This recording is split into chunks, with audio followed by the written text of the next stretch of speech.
uma alegria, mais uma vez, estar aqui na casa,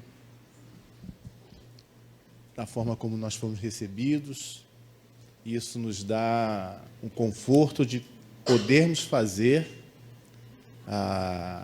o trabalho que a gente precisa.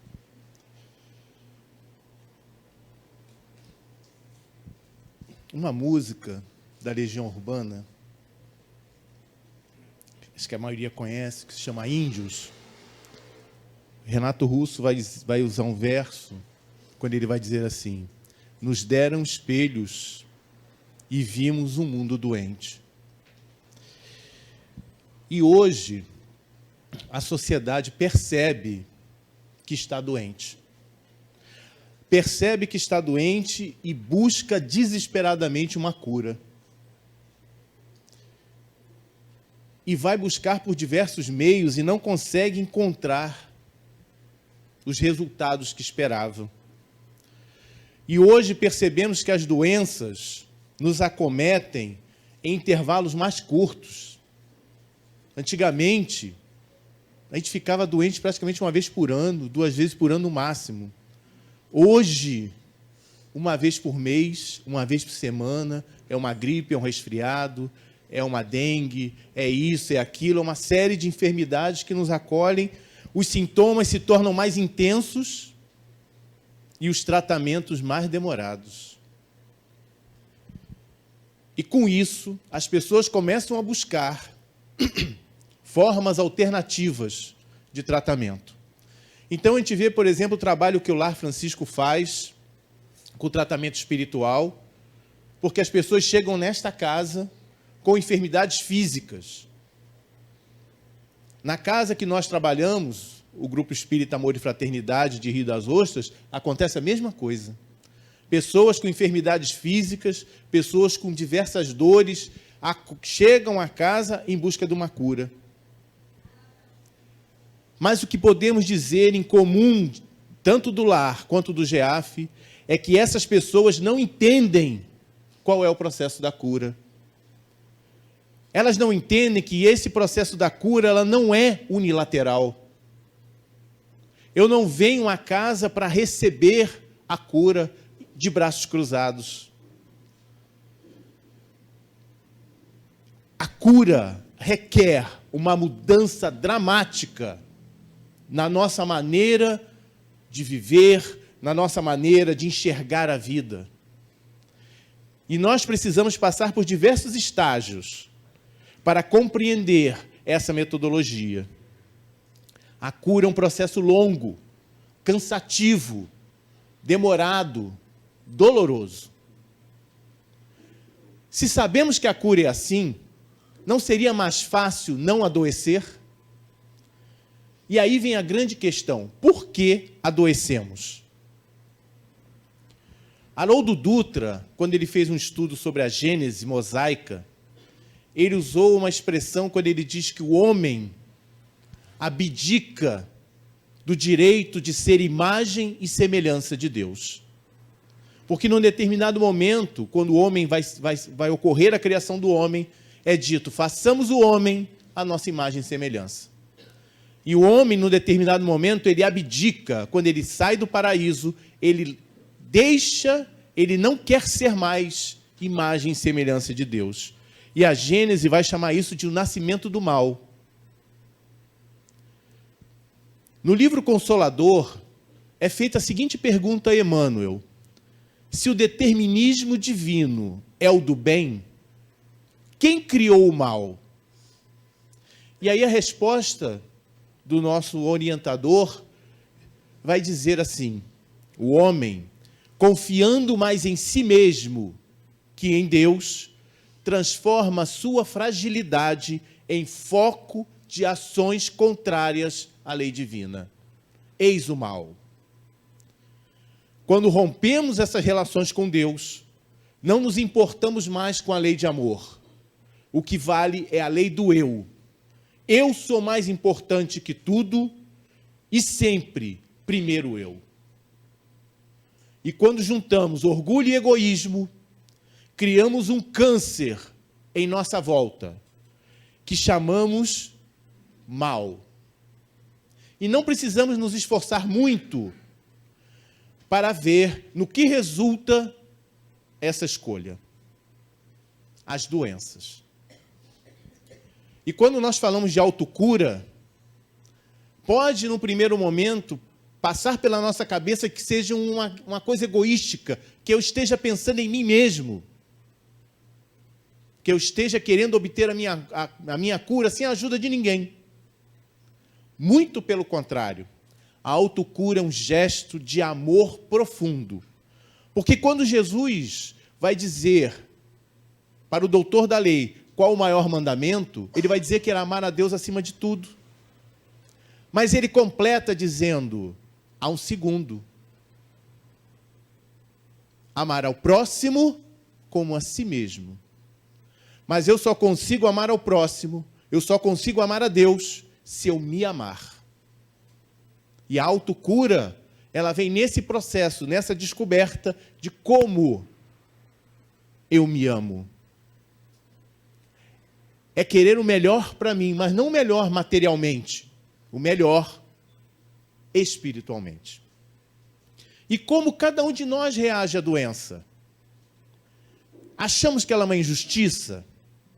Achamos que é um castigo?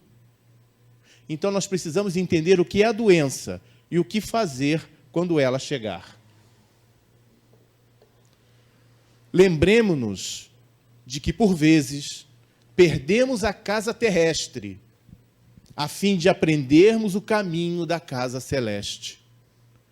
Há épocas em que as feridas do corpo são chamadas a curar as chagas da alma e situações em que a paralisia ensina a preciosidade do movimento. A doença é uma punição? A doença é um castigo? Precisamos pensar na doença como uma professora que vai nos ensinar o aprimoramento espiritual. É a doença que vai nos tirar do caminho que nos leva ao precipício. A doença pode nos levar para uma vida muito mais saudável e feliz, desde que eu não me revolte, desde que eu não me desespere. Quantas pessoas a gente ouve dizendo assim, teve um problema, uma doença, diz assim, agora eu vou mudar de vida, agora eu vou ter uma vida mais saudável. Então precisou ter uma sacudida para que eu pudesse entender que eu preciso mudar uma trajetória. E eu não posso pensar nunca na ideia de que, eu estou doente porque Deus não se preocupa comigo. Muito pelo contrário. Muito pelo contrário. E a gente está falando de doença, mas eu não vou me referir só às doenças, eu vou me referir também aos problemas que carregamos na nossa vida. Qualquer situação dolorosa que aconteça na nossa vida é uma forma de nos arrancar da loucura que o mal nos colocou.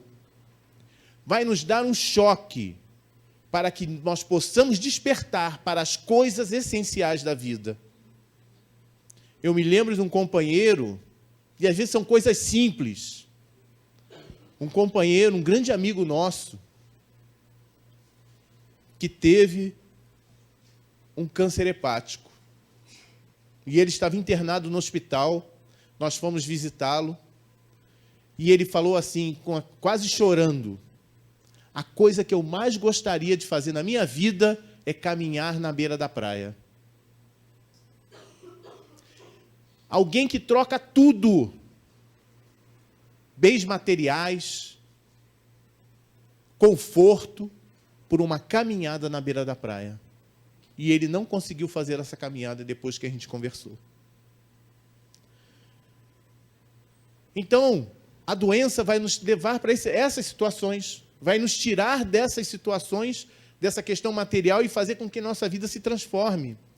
E quando entendermos que a doença não é um castigo, que ela tem um objetivo, qual o objetivo? Mudar algo dentro de mim. Quando eu entender isso, eu vou descobrir que nós somos o nosso próprio remédio. Viver sem amor, compaixão ou qualquer outro valor espiritual cria um estado de desequilíbrio tão grave que todas as células do corpo anseiam por corrigi-lo. Em última análise, é isso o que existe por detrás do início da doença. Quantos sentimentos doentios nós manifestamos diariamente? Raiva, frustração, medo, ressentimentos, mágoa, desprezo por mim mesmo, culpa. E aonde se manifestam esses sentimentos? É o corpo que manifesta? É o corpo que sente culpa? É o corpo que sente raiva? Não é.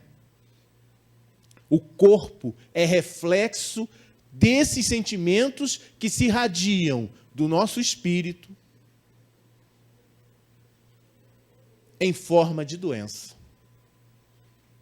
Como assim? Kardec vai dizer no capítulo 14 do livro A Gênese que o fluido cósmico universal é a matéria elementar primitiva, ou seja, é a partir do fluido cósmico que se constrói tudo no universo.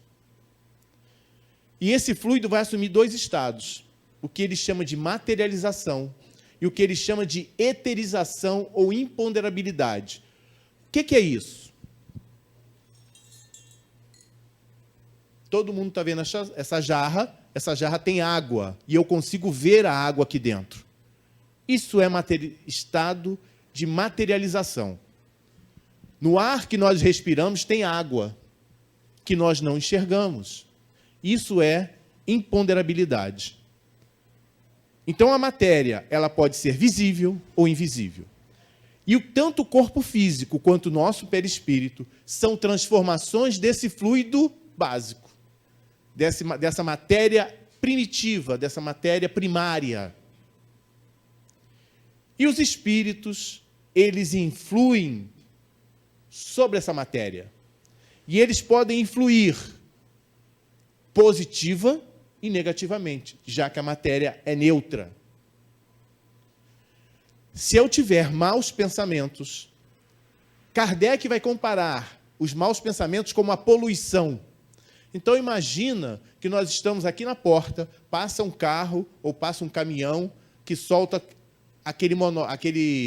a descarga que vem em cima de nós. Como nós nos sentimos? Quando nós temos maus pensamentos, é assim que nós ficamos.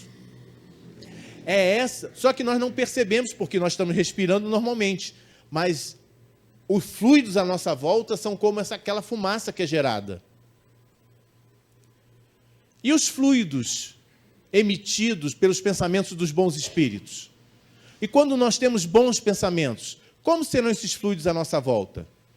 São tão puros quanto a perfeição moral deles. Então, por que nós não fazemos como eles? Por que nós não temos só pensamentos positivos? Por que nós não experimentamos o amor? O amor é o remédio capaz de restaurar a nossa saúde espiritual. O amor é o sentimento que gera a mais poderosa energia. E nós vamos sentir esse amor toda vez que manifestamos a compaixão, a bondade, o perdão, a alegria, quando nos sentimos em paz.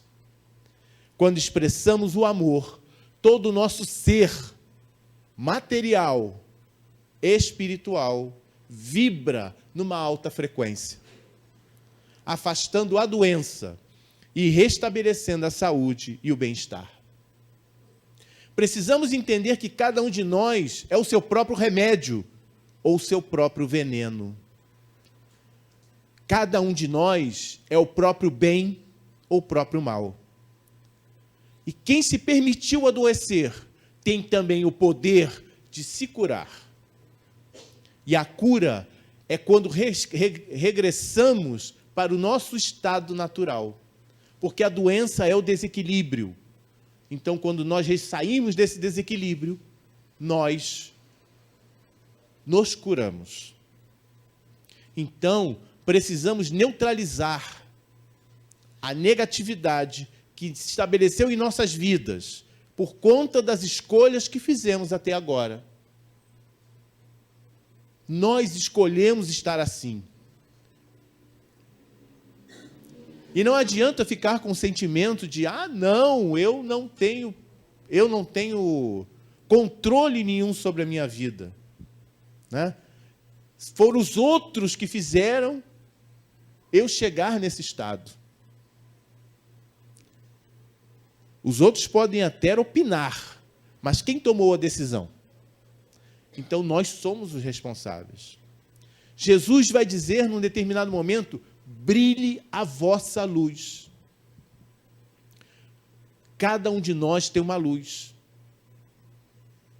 Nós somos criaturas dotadas de todos os recursos necessários para ter uma vida feliz e saudável, para fazer com que a nossa luz brilhe. Nós temos todo o material. E nós que estamos dentro dessa casa, nós que estudamos aquelas obras, mais responsabilidade nós temos. E se a doença nos acomete, é porque em algum momento essa luz deixou de brilhar e permitimos que a negatividade escurecesse o nosso caminho.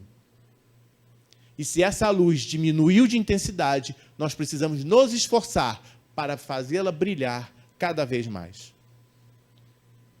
E precisamos entender que a doença, ela tem um padrão. Não estou falando de sintomas, eu estou falando de padrão. E precisamos descobrir qual é o padrão individual da doença que nos acomete para nos livrar dela. E qual é o segredo da saúde? Grande parte do vosso sofrimento é por vós próprios escolhida. É a amarga poção com a qual o médico que está em vós cura o vosso eu doente. Quanto mais enfermo eu estiver, maior a necessidade que eu tenho de romper com uma série de comportamentos danosos que eu venho seguindo ao longo do tempo. Ninguém adoece da noite para o dia.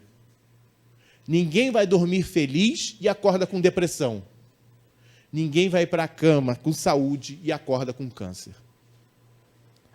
Geramos as nossas doenças por desequilíbrios que se sucedem ao longo do tempo.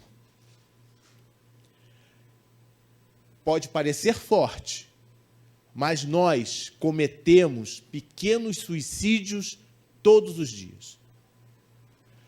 As nossas ações, as nossas atitudes fazem com que nós cometamos suicídio todos os dias. E a vida não é o dia de hoje. A vida é cumulativa. E não é essa encarnação.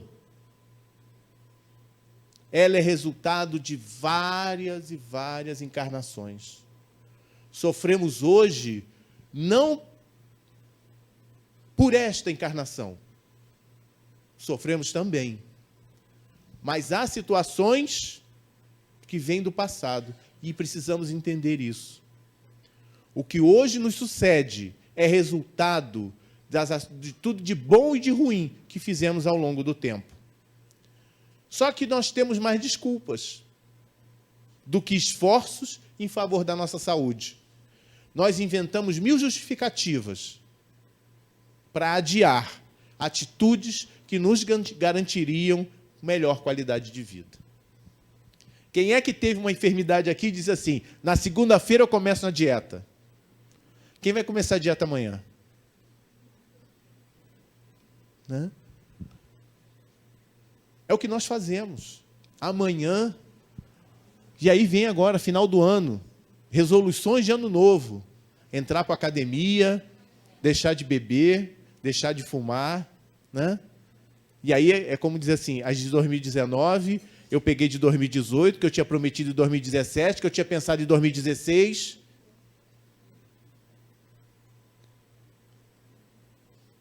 Há uma fala de Kardec que ele diz assim: ajuda-te, que o céu te ajudará. Então, nenhuma intervenção espiritual acontecerá sem que antes ocorra em cada um de nós a transformação. A mudança de consciência, a retirada das pedras que nós colocamos em nosso caminho. E essas pedras estão disfarçadas de mágoa, de culpa, de ódio, de complexos de inferioridade, de orgulho. Jesus vai dizer assim, que a porta da salvação é estreita. Por que a porta da salvação é estreita? Porque só passa um de cada vez. Ou seja, a salvação é individual. E se eu estiver carregando essas pedras, eu não vou passar pela porta. Não vai dar. Então eu tenho que me livrar dessas pedras para que eu consiga passar pela porta da salvação. Mas aí a gente pode pensar assim, mas eu tenho remédio que vai me ajudar a curar a doença. Os remédios vão eliminar os efeitos não muito felizes de situações que eu cometi lá atrás. Eu preciso de algo mais. E a gente vai mostrar um desses remédios. A cura tem início quando o paciente se ama e passa a amar o seu próximo. É um processo profundo de integração da pessoa nos programas superiores da vida. Curar-se deve ser um ato profundo de amor consigo mesmo. Já falamos, o amor faz com que as células vibrem numa frequência mais elevada, comecem a vibrar em harmonia. E onde existe harmonia, o amor não. Onde existe harmonia, a doença não entra. E o amor só existe quando ele é vivido. O amor é uma ideia. Eu não posso chegar e dizer para ele como é que ele tem que amar. É uma experiência individual que eu vou conquistar ao longo do tempo. Eu vou aprender a amar ao longo do tempo. Rossando Klingen, ele conta uma história, quando ele tinha 16 anos, ele ganhou do avô um abadá para a festa de São João, porque ele é de Campina Grande, e ele ganhou um abadá para essa festa. E a mãe disse para ele assim, você não vai. Aí começou a discussão, vou, não vai. Aí ele disse para a mãe, eu te odeio. Aí ela disse assim, não importa o que você sinta por mim, eu te amo incondicionalmente. E ele fica chocado com essa frase da mãe. Quer dizer, não adianta o que ele pensa dela. Ela o ama incondicionalmente. Não importa o que ele faça, não importa o que ele diga, ela o ama. E as mães têm esse carinho pelos filhos. O filho pode fazer as maiores besteiras, mas ela continua amando. E é esse exercício que a gente precisa aprender. É isso, esse é o verdadeiro amor. É quando, não importa o que o outro faça, eu continuo amando, auxiliando. Amar não é passar a mão na cabeça, não é ser condescendente. Amar é fazer com que aquele ser seja feliz de alguma forma. E o meu trabalho em ajudá-la a ser feliz de alguma forma.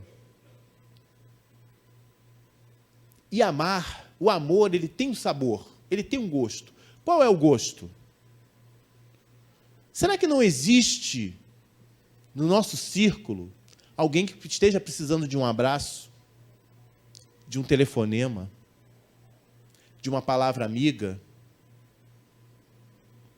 de um simples pedaço de pão para que a gente possa dividir? Será que nós somos capazes de um gesto de amor conosco mesmo? Cada um aqui com certeza tem um problema. Cada um aqui tem algo dentro de si, um sofrimento, que pode parecer banal para o outro, mas que para a gente parece um verdadeiro terremoto, uma verdadeira devastação. Por que nós não ligamos para um amigo nosso e contamos para ele o que nós estamos passando? Ligue para o seu amigo e peça ajuda. Mas sabe por que nós não fazemos isso? Porque nós somos egoístas. Nós somos orgulhosos, com aquela fala assim, eu vou incomodar o outro só por causa disso? Isso é egoísmo da nossa parte. Quando Kardec, no Livro dos Espíritos, vai fazer uma série de perguntas à espiritualidade, falando de lei de sociedade, que é a lei de sociedade? Nós vivemos em sociedade para quê? Aprendermos e ajudarmos uns aos outros. Quer dizer que eu só posso ajudar o outro, eu não posso ser ajudado? Isso é orgulho, isso é egoísmo. Então nós precisamos abandonar esses atos nocivos ao nosso corpo. E uma das formas mais autênticas de amar é amar a si mesmo. Precisamos ter mais poesia em nossa vida. Precisamos ser mais flexíveis em nossa vida. Precisamos ver além da realidade física. Precisamos mudar a nossa percepção sobre a nossa jornada. E é assim que encontraremos o caminho para a cura. Mas como mudar essa percepção? É tão difícil mudar. É tão difícil entender. Mas Kardec perguntou isso aos espíritos. Qual o meio prático mais eficaz que tem o homem de se melhorar nessa vida e resistir à atração do mal? Um sábio da antiguidade vos disse: conhece-te a ti mesmo. E aí chegamos a um ponto fundamental. Como conhecer a si mesmo? E aí um companheiro fez uma pergunta certa vez numa palestra que ninguém soube responder. Ele perguntou assim: quem sou eu? Não eu, Eduardo. Cada um de nós. Faça essa pergunta para si mesmo e tente responder: quem sou eu? Nós não sabemos. Então nós precisamos fazer como Santo Agostinho nos disse, fazer um silêncio interior e aproveitar muitas vezes a doença que temos para observar o que o seu inconsciente está expressando no seu corpo físico. Os sábios da antiguidade já diziam: não existem doenças, existem doentes. Mas para a medicina de hoje, infelizmente, a doença é mais importante do que o doente. Mas isso está mudando. Nós estamos vendo novos médicos com outra visão, com outro pensamento. A importância do doente, a importância de acolher, a importância de conversar. E o trabalho que a casa está se propondo a fazer com o ambulatório mostra essa nova vertente da medicina. Médicos preocupados com o ser, e não com o corpo. E a doença vai revelar quem verdadeiramente eu sou e o que está se passando no seu mundo interior, porque a matéria acaba se tornando o espelho da alma.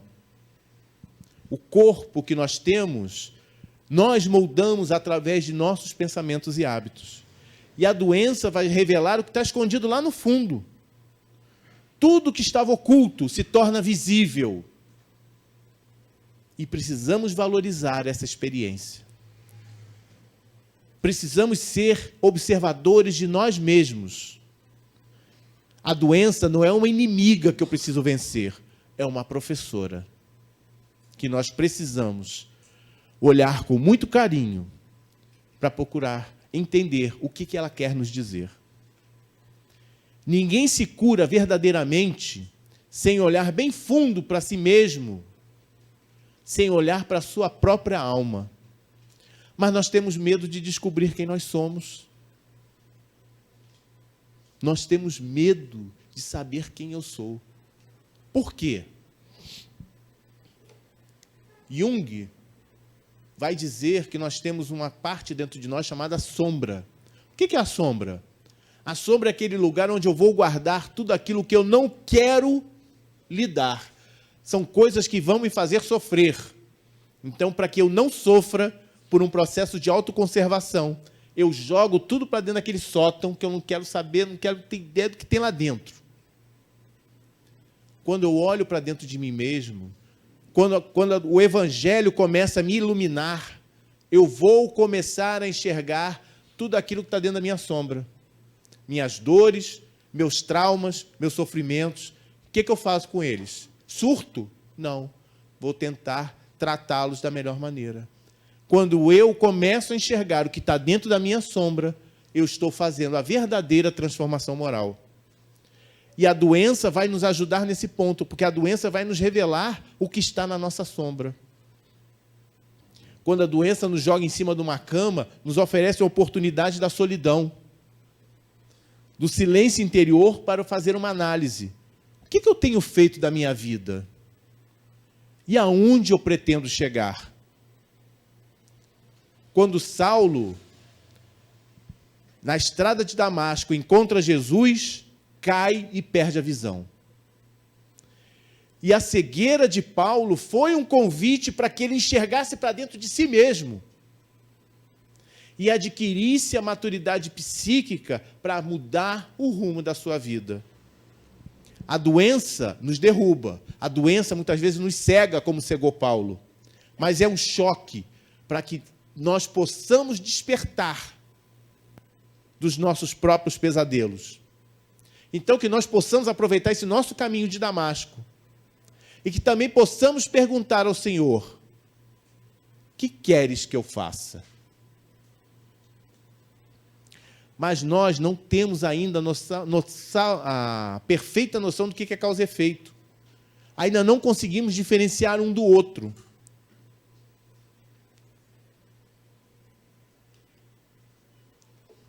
Se a consciência de uma pessoa se desequilibra, o fato se torna visível e palpável na forma de sintomas corporais. Por isso, é uma insensatez afirmar que o corpo está doente. Só o ser humano, a alma, o espírito, está doente. No entanto, esse estar doente se mostra no corpo como um sintoma. Quando uma tragédia é representada no palco, não é o palco que é trágico, mas a peça teatral. E quando ficamos doentes, mas isso é comum de todo o período que nós passamos. Quando nós ficamos doentes, nós tratamos o quê? Dos efeitos. As causas nós não atacamos. Por quê? Quando a gente vai no médico, a gente diz que está com dor no peito. Mas a gente não diz para o médico que é também uma dor de tristeza, uma dor de angústia.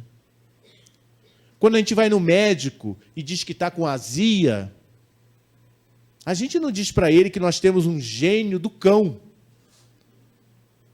que nós engolimos sapos, mas que não conseguimos digerir esses sapos. Quando a gente vai procurar um médico dizendo que temos diabetes, nós não dizemos para ele que nós não vemos doçura na nossa vida e que está difícil suportar o peso da frustração. Quando nós dizemos para o médico que temos enxaqueca constante, não dizemos para ele que nós somos perfeccionistas, que não suportamos a autocrítica, que não suportamos a crítica alheia, que nós temos ansiedade. Muitos querem se curar, mas poucos estão dispostos a neutralizar em si a calúnia, a inveja, o pessimismo. As pessoas não querem mudar de vida. Procuram a cura para todas as enfermidades, mas recusam abrir mão de uma simples mágoa. Muitos estão com as artérias do coração, as artérias entupidas, mas continuam com o peito fechado pelo rancor e pela agressividade. As pessoas vão no médico atrás de cura para os problemas da visão, mas não retiram os olhos, as vendas da maledicência e do criticismo. As pessoas vão buscar cura para os problemas de tireoide, mas não cuida das suas próprias frustrações e dos seus ressentimentos, e não levantam a voz para expressar as suas verdadeiras necessidades. Clamam pela intercessão divina, mas permanecem surdos aos gritos de socorro do próximo. Deus vai nos falar de 1000 modos, e a enfermidade é uma delas, querendo dizer que está faltando alguma coisa em nossa vida. Está faltando amor, está faltando harmonia. E toda cura é sempre uma autocura E o Evangelho de Jesus é a farmácia, onde encontraremos os remédios que nos curam por dentro. Há mais de 2000 anos, esses remédios estão à nossa disposição. Quando é que nós nos decidiremos a utilizá-los? Quando nós começamos a ter consciência disso, que os remédios para a cura das nossas enfermidades estão à nossa volta, estão à nossa mão, nós vamos começar a entender que a nossa mente vai poder curar.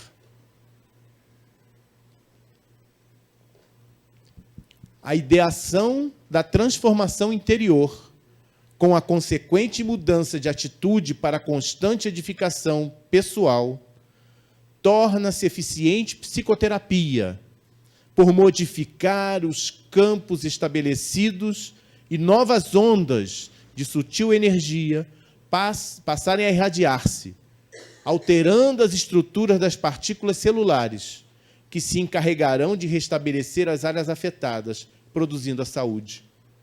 Ao convite. Criar cada vez mais paisagens mentais felizes, alegres, otimistas. Na mente pessimista está a maioria das nossas doenças. Doenças que nem imaginamos ter. Há um companheiro que contou a seguinte história para nós. Que a sogra dele, num determinado momento, disse assim: eu tenho câncer. E aí a família entrou em polvorosa. Como a senhora sabe? Ela falou assim: eu não sei, eu tenho certeza. Não, não é possível, não é possível. E aí corre para médico, faz todos os exames. Não tem nada. Tudo perfeito. Está vendo? A senhora não tem nada. Não, eu tenho câncer. Se passam 3 anos, o que acontece?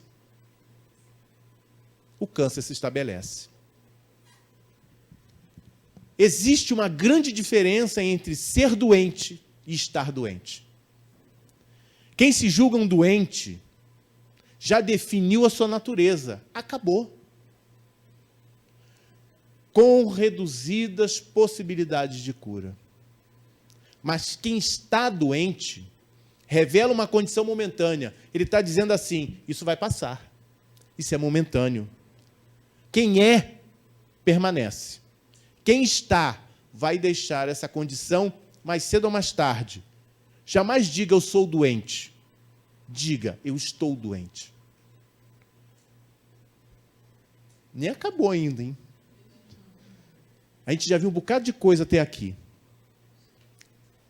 É assustador? Espero que não, né? Vamos pedir mais uma coisa. Não aceite. Sem a melodia do perdão, não pode existir música nos sentimentos.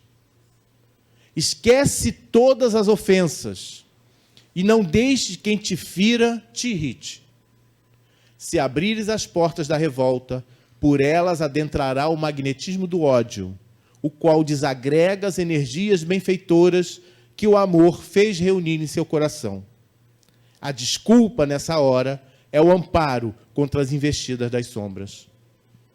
Não aceite mais ficar magoado. Não aceite ficar decepcionado com a vida ou com quem quer que seja. Escolher a mágoa é escolher a doença. E nós temos uma característica. Acontece isso conosco. Nós fazemos isso. Fazemos um filme de 2 horas sobre um troço desse tamaninho. Nós dramatizamos. Nós colocamos uma interpretação dramática sobre aquele fato que aconteceu conosco. Mas tudo depende da maneira como interpretamos. Se eu olhar para as pessoas e só olhar seus fatos negativos, vou pintar a minha paisagem mental com tons de cinza. E dessa forma, as sombras da mente virão para o corpo. Jesus passou pelas mais dolorosas experiências de sua vida. No auge do seu martírio, pregado na cruz, com dores atrozes, Quando o homem que estava a seu lado diz, se és filho de Deus, me salva, e ele diz, dentro em breve estarás comigo no paraíso. E quando Jesus vai dizer assim, Pai, perdoa-os porque eles não sabem o que fazem, é o nosso exemplo. Ele não aceitou a mágoa e o ódio. E aí tem gente que vai falar assim, mas você está falando de Jesus? Jesus é espírito puro há 3 bilhões e 500 milhões de anos, você quer me comparar com ele? Kardec faz a seguinte pergunta aos espíritos. Qual o tipo mais perfeito que Deus tem oferecido ao homem para lhe servir de guia e modelo? Todo mundo sabe a resposta, né? Se nós proclamamos Jesus como nosso modelo, por que nós não o seguimos? O que é um modelo? Modelo é referência. Então, se os Espíritos nos dizem que Jesus é o nosso modelo, é a nossa referência, nós devemos nos pautar conforme as suas ações, o que nós estamos esperando? Quando nos propomos a vencer a doença, nós precisamos nos colocar acima das desilusões e das mágoas. E isso só será possível se tivermos ânimo, se tivermos boa vontade para recomeçar e para seguir adiante. E mais, se nós não perdoamos o outro, como é que nós queremos que Deus nos perdoe? Porque está na oração que Jesus nos ensinou. Perdoai as nossas ofensas, assim como nós perdoamos a quem nos ofende. Quando não perdoamos, nós abrimos uma porta, ligando as vibrações negativas daqueles a quem prejudicamos. E isso para nós é catastrófico.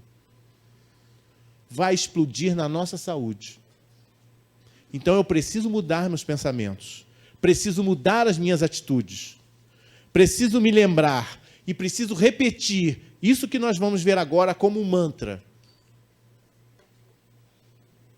A vitalidade divina se derrama sobre mim e auro-a em excelente disposição emocional. Liberto-me das cargas tóxicas do desgaste psicológico. Sou de procedência saudável. A doença é acidente de percurso, que não me impede a marcha. Sadio e confiante avanço, vitalizado pelo fluido da fonte geradora da vida. A mensagem da benfeitora é um verdadeiro mantra que devemos repetir todos os dias da nossa vida. Se nos sentimos abatidos, derrotados, precisamos fazer alguma coisa para sair desse estado. Isso é um veneno para a nossa saúde. Não precisamos vencer o mundo para nos livrar da apatia. Vamos nos levantar da cama. Vamos fazer alguma coisa.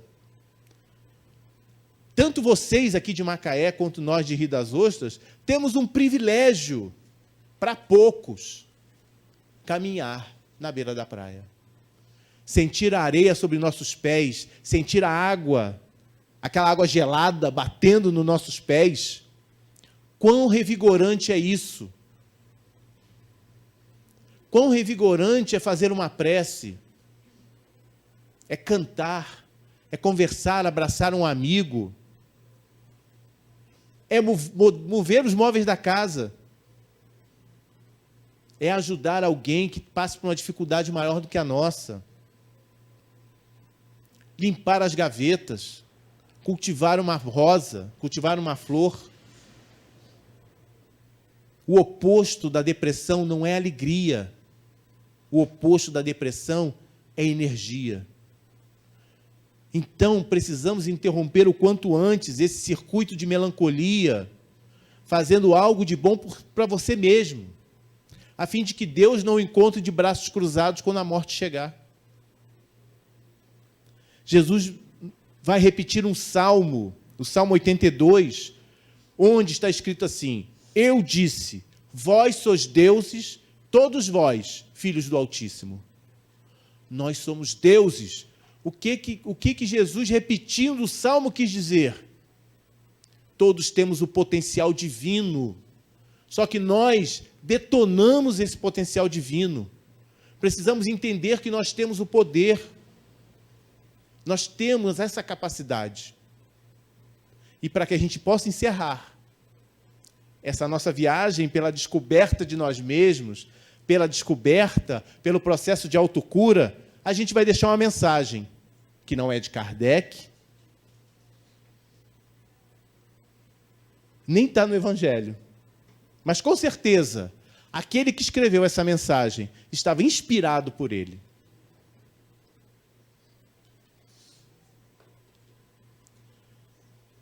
Qualquer árvore que queira tocar os céus precisa ter raízes tão profundas a ponto de tocar os infernos. E a gente vai fazer agora, aí eu pedi a ajuda da Christian, pedi ajuda... A gente vai fazer um pequeno exercício para demonstrar como é simples, como todos nós podemos fazer o processo de autocura.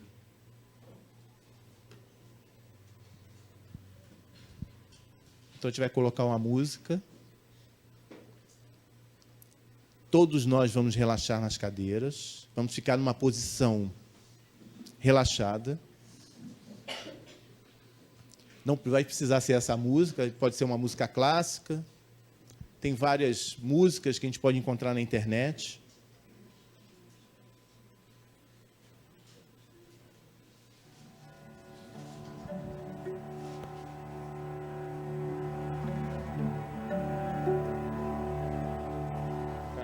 Apaga a luz.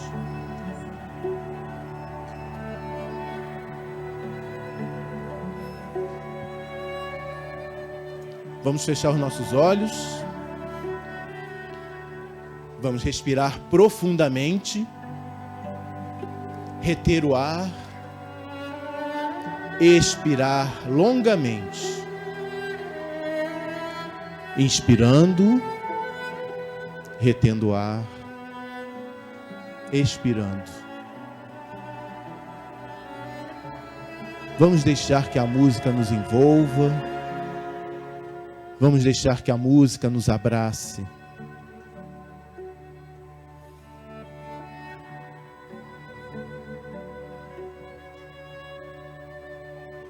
Jesus disse no Sermão da Montanha: brilhe a vossa luz. E vamos observar que no nosso peito começa a brilhar uma pequena luz, ainda muito tênue, muito fraca, mas nós temos fé, nós temos confiança. Vamos desejar mentalmente que essa luz se torne mais forte, que ela comece a brilhar com uma intensidade maior. E vamos perceber que esta luz começa a brilhar, começa a ficar mais intensa. Ela já não é um pequeno ponto, ela vai ampliando-se. Agora nosso peito todo está iluminado.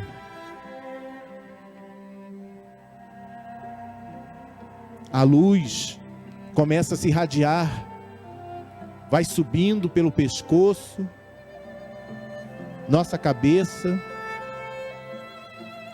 vai se irradiando por nossos braços, até a ponta dos dedos, e vai descendo por nosso abdômen, nosso quadril, as nossas pernas, até os pés.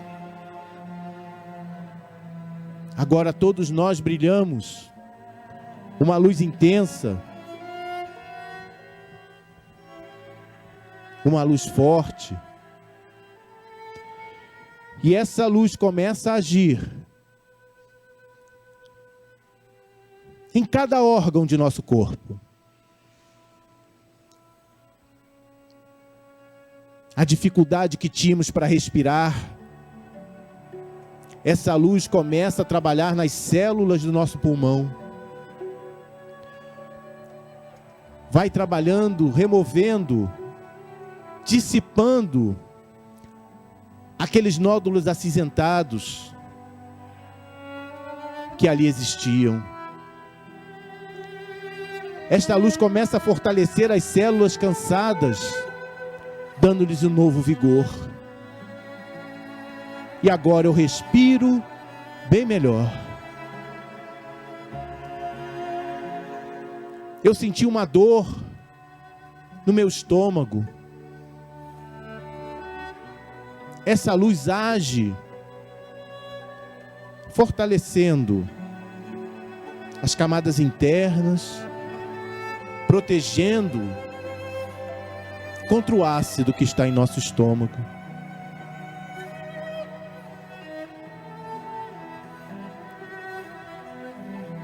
A minha dor começa a cessar, começa a diminuir. Cada célula de nosso corpo vai sendo iluminada, e todos os resquícios se dissolvem no espaço.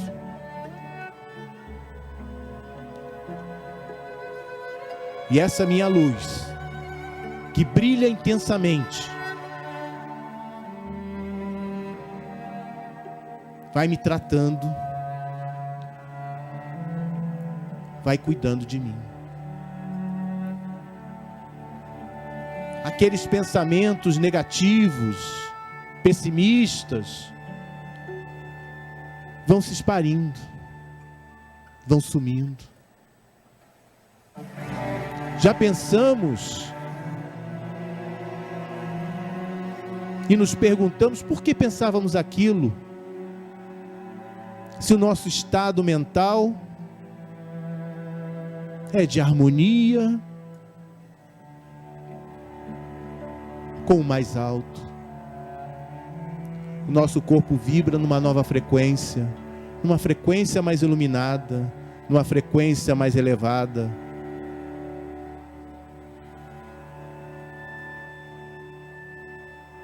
Tudo à nossa volta é paz, tudo à nossa volta é serenidade, é harmonia, é equilíbrio. Podemos sentir os centros de força trabalhando de forma harmônica e equilibrada. Estou em paz comigo mesmo. Vamos agora, retomando a nossa consciência, retornando para a nossa casa, lentamente, abrindo os olhos, agradecendo ao Pai, ao Divino Amigo, a Francisco de Assis, a Padre Pio, aos nossos mentores, por toda essa oportunidade que tivemos na noite de hoje, desse nosso exercício, das mensagens, e nos propomos a mudança interior.